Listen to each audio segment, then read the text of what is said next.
Hi there, welcome back again to our video lecture in engineering dynamics.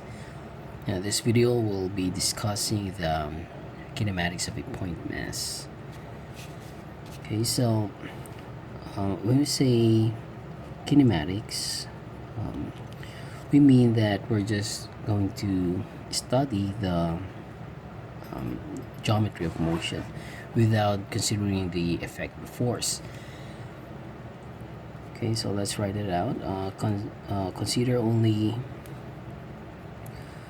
the geometry of motion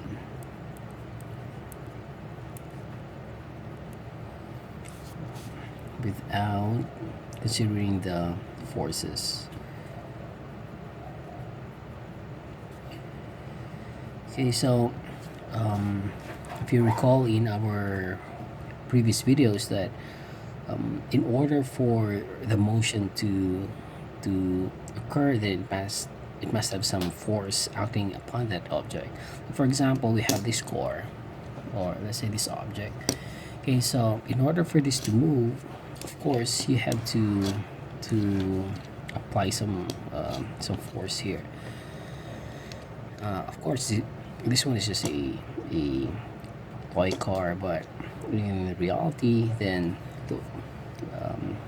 the source of power would be the internal combustion engines. Okay, so but the point here is, even though there's actually force that's applied, we're not going to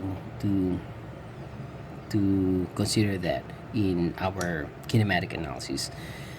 Okay, so that's a different subject if we have to include the forces. That's gonna be kinetics. Okay, so for now, let's just deal with this one, the kinematics of point mass. Okay, so when we see point mass here, other textbooks or references refer to it as particle. Okay, particle. Okay, so to me, I'd like to refer to it as this one, as point mass, rather than this, because somehow it sounds to me like when you say particle, something like you're dealing with the let's say in the context of chemistry, or let's say particle physics. Okay, whereas here in mechanics, we're actually dealing with let's say human scale size, like for example this one, and it's traveling on a racetrack. So of course the size of your vehicle compared to the racetrack, we can say that this one is like a point. So we don't consider the size, the forces acting on this, let's say on the tires. We're just uh, we're just dealing with just a point, or let's say a point, meaning it has no size, or let's say negligible size as compared to the size of the motion itself. Okay, but it has a mass. Okay, so that's why it's a point, meaning the size is negligible, but it has a mass. Okay, so the study of kinematics, we have several variables, or let's say four variables, three or four variables. Okay, so let's write that out. Variables. Although in our lecture handout, I refer to it as parameters, but I think what's parameters. I think what's more appropriate is this one, because this one, I think that would refer to, like for example, the mass of the body. Okay, that's the parameters. But for the variables, we have, okay, number one, we have position. Okay, so when we say position, like for example, we have this straight line. Okay, so let's say let's illustrate that one in a straight line, motion along a straight line. Okay, so for example, you're here. Okay, so this is you, or let's say this is me. Okay, this is me. Of course, at this let's say at this point, this is my position. Okay, so let's say that that point is, let's say, point 1. Okay, so of course, when saying position, that would be, I think that would be, or let's say it doesn't make sense if we don't make any reference point. Okay, so when we say position, it must be in reference to some point. So the usual analysis is our reference point is the 0 0 in our xy plane. Okay, so that's why we actually coordinated the space, so that we can locate the points and distances traveled by the points and then stuff like that. And so for now, we're just dealing with one-dimensional motion or straight line motion. Okay, so this is our position. Okay, so when we travel, or let's say when we move, so now we're here. Okay, so let's say you went this way, or I went this way. Okay, so from point 1 to point 2, then actually that's the displacement.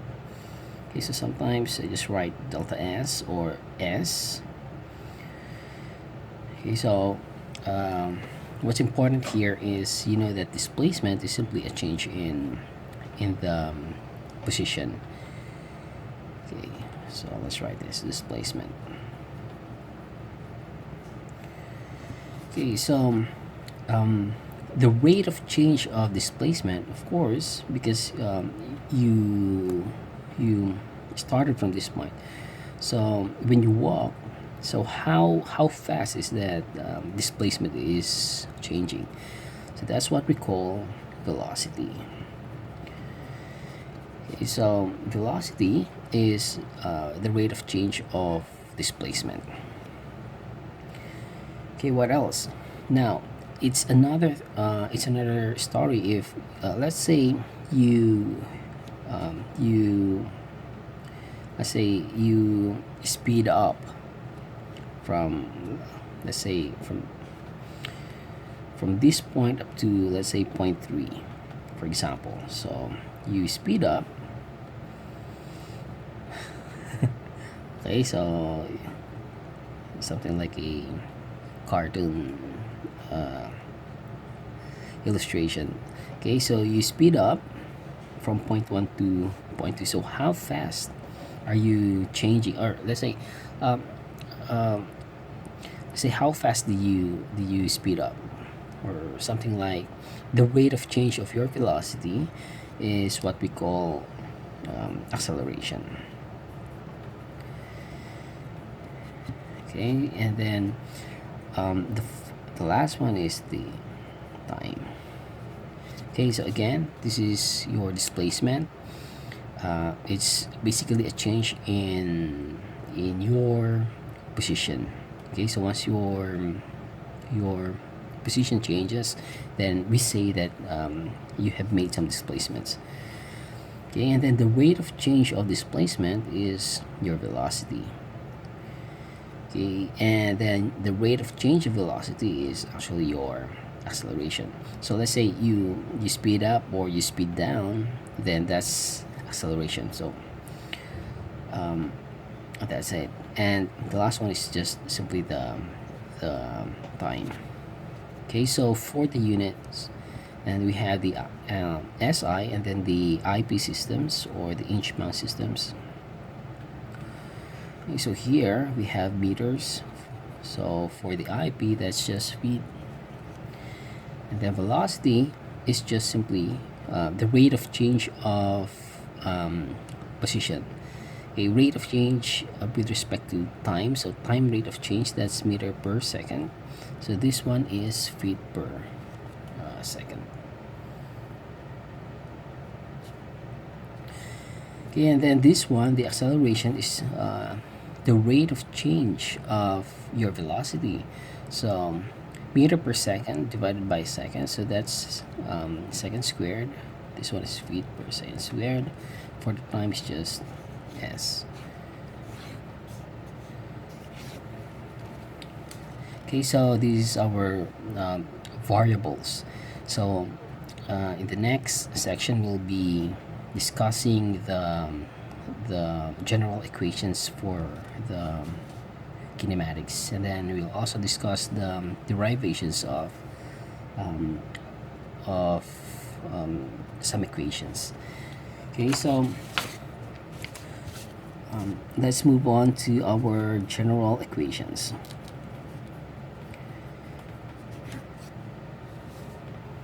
Okay, so for our general equations, we have actually two. So we have said earlier that the velocity is just simply the rate of change. It's actually delta s all over delta t, rate of change of let's say your position, or let's say displacement divided by time. But this is an average concept. So the delta s and then delta t, that's just average. But if we try to take the limit as delta t approaches 0, so our equation would be ds all over dt. Okay, so this is our first equation. Then our second equation is the acceleration. So acceleration is, as what we have said, that's change in velocity divided by change in time, or delta v all over delta t. But if we take the limit as delta t approaches 0, then that's dv all over dt. Okay, so although we can also express this acceleration in terms of the second derivative of this, but for now we'll just use this one. That acceleration is the first derivative of velocity with respect to time. The velocity is the first derivative of your displacement with respect to time. Okay, so just a review on the calculus things. Okay, so if we have this graph, so for example, this is our graph, and this is our point 1. Okay, so point 1, then this is our, let's say, point 2. Okay, so this is 1, this is 2. Okay, so when we take the average, we're just saying the average of this one. So from point 1 to point 2. Oops, sorry.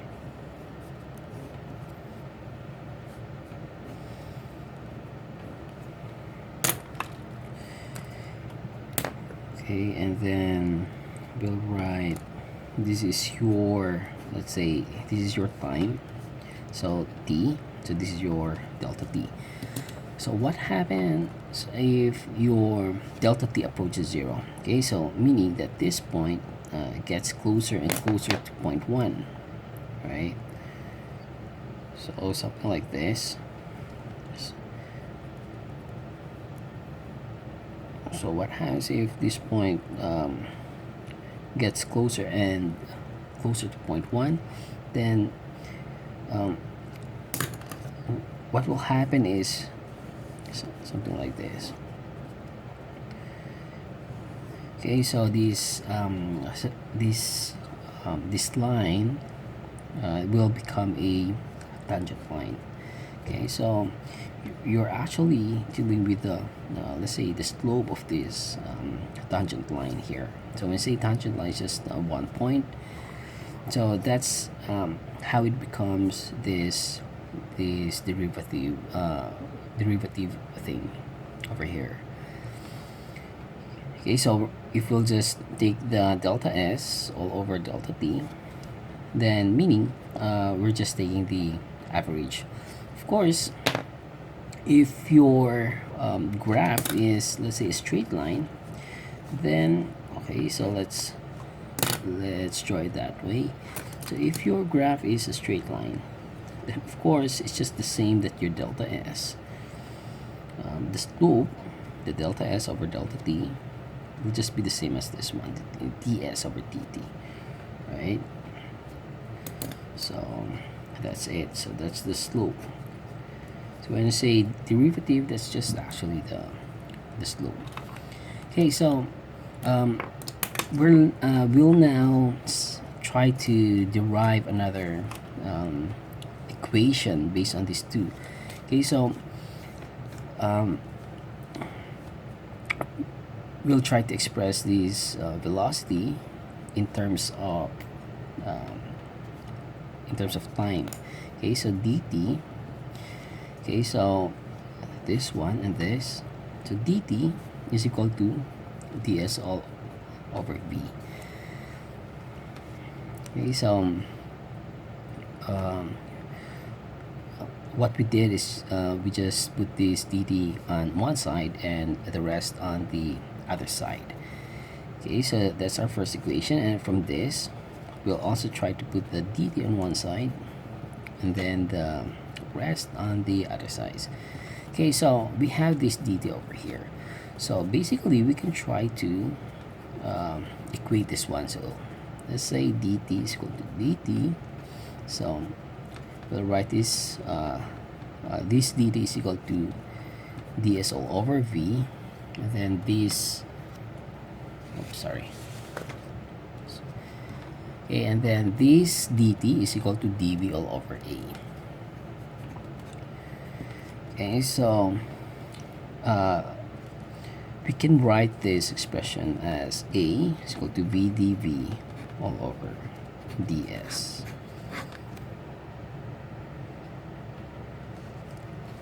Okay, so this is our equation. So this is our first equation, this is the second, then this one is the third. Okay, so let's now try to look at this these variables, kinematic variables in terms of the graph.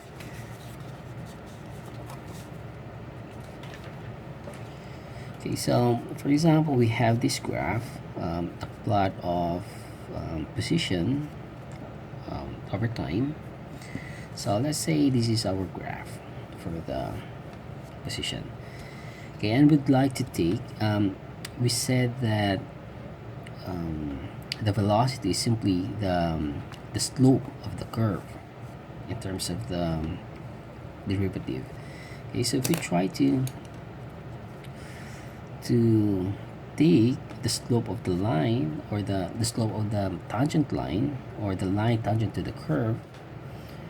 Okay, so this is our slope, then that's our velocity. Okay, so we can also plot velocity as well. So since velocity is the, let's say, the first derivative of position, then if you recall in your mathematics that if this is let's say degree 3, a curve that's say degree 3, then if you take the derivative, you're actually transforming that that curve into a lower degree, okay, or 1 degree lower. Okay, so if this is the third, this is a third degree, then what we get is let's say a second degree. Okay, so at that point, okay, so this is our velocity, velocity vt curve. Okay, so velocity all over time. So this value here is actually your v based on this or based on this point. Okay, so if we take another derivative, so we are lowering down the degree, which means if this is degree 2, then what we get here is a degree 1. Okay, so this is now our acceleration time curve. Okay, so if we take this derivative here, then oops, sorry. Okay, okay, sorry. Okay, we're back. Okay, anyways, okay. So if we take this slope here at this point, so what we get is actually the value of your acceleration at that point, of course. So this is it. Okay, so meaning that your slope here, the slope is just simply your v here at the vt curve. Then your slope in this vt curve is just simply your acceleration here. Okay, so if we can do the derivative, we can also do the opposite, which is the let's say the integral. Okay, so if we draw it here, okay, AT curve. Okay, so let's say we'll integrate this one. So recall that when we do integration, we need boundaries, or let's say 2 points or 2 endpoints. Okay, so we have this point 1, let's say t1, and then your point 2. So t2. Okay, so if the derivative is the slope, then for integral, that's going to be the area under the curve, or area bounded by the curves. Okay, so if we take this integral here, then what we'll get is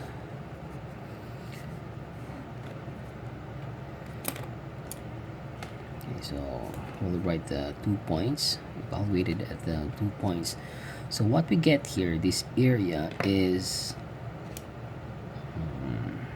what color? Okay, color green. Wait, color red. Okay, so this is it. This is the delta v. So your delta v is actually, this is your area under the curve.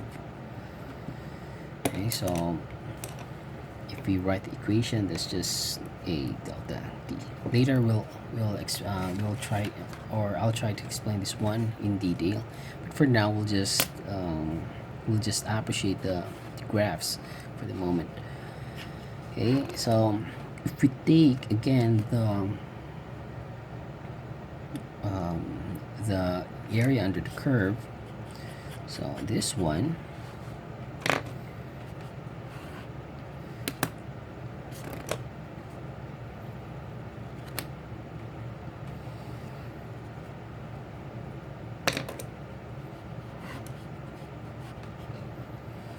okay, so this one is delta s, which is just v integral of dt.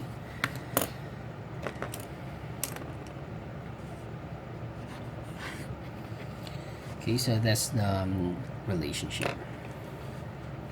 Okay, so therefore we can have different types of motion. Okay, so the example that we used here is just the third, let's say third degree curve, but there can also be other types of motions. Okay, so we'll try to explore other types. Okay, so for example, we have a case that's just stationary. Let's say stationary object. So meaning if you're standing here, then after some time you didn't change your location. Okay, so that's point 1. Let's say t1, and then it's just the same to t2 because you didn't move around. So meaning that if we try to draw your SD curve, your velocity curve, and then your acceleration curve, then your graph will just be, okay, so it will just be like this. Okay, so if you take the derivative of let's say a constant, then it's just zero. So your velocity is just zero because you're not moving, and then your acceleration would also be zero. Okay, so next, what if there's gonna be uniform motion? Okay, so for a uniform motion, meaning like for example you're here, but then after some time you move here. Okay, so let's say this is your T1, and then after some time you're here, but your the rate of change of your position or your displacement is just a constant one. Okay, so you're not speeding up or you're not slowing down. So if you try to graph this one, then that's gonna be since it's uniform, then you have this curve. Okay, so if you take the derivative of this one for your velocity, that's gonna be, okay, so this is a degree 1, so what you'll get is degree 0, or let's say constant, so your graph will be like this. And if you take the derivative of this straight line, or let's say your constant, then what you get is just a zero acceleration. Okay, next is the constant acceleration.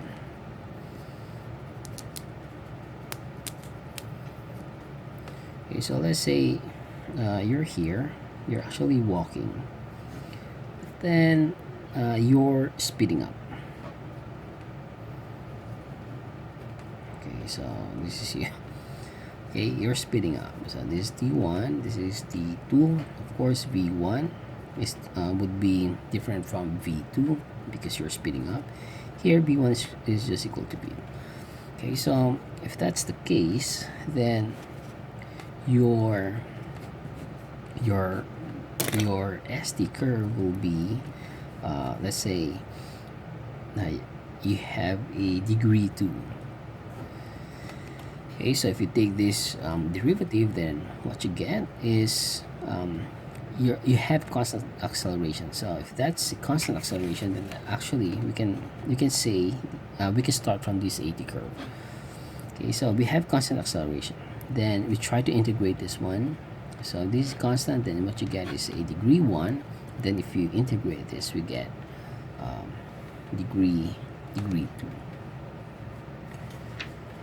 Okay, so in our next let's say in our next video, we'll be discussing the derivations of acceleration as a function. So for now, we didn't deal much with the acceleration, but what will happen if, for example, acceleration is a function of, let's say, a function of time, or maybe acceleration is a function of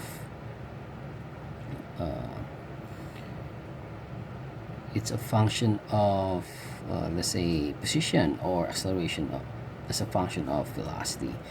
Okay, so recall that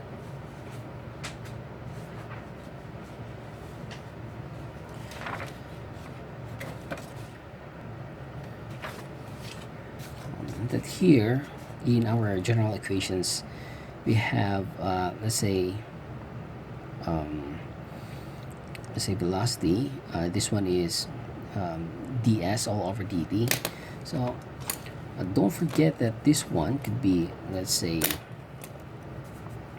could be constant, or could be other functions, like for example polynomials, or trig functions, or maybe exponential functions. Exponential. Okay, so the same goes true with this one. So the variables that we have here it can appear in terms of polynomials, trig functions, or let's say exponential functions. Okay, so in our next video we'll be trying to derive the equations. Let's say, for example, what if the acceleration is a function of time, function of position, or velocity. Right, so see you in the next video.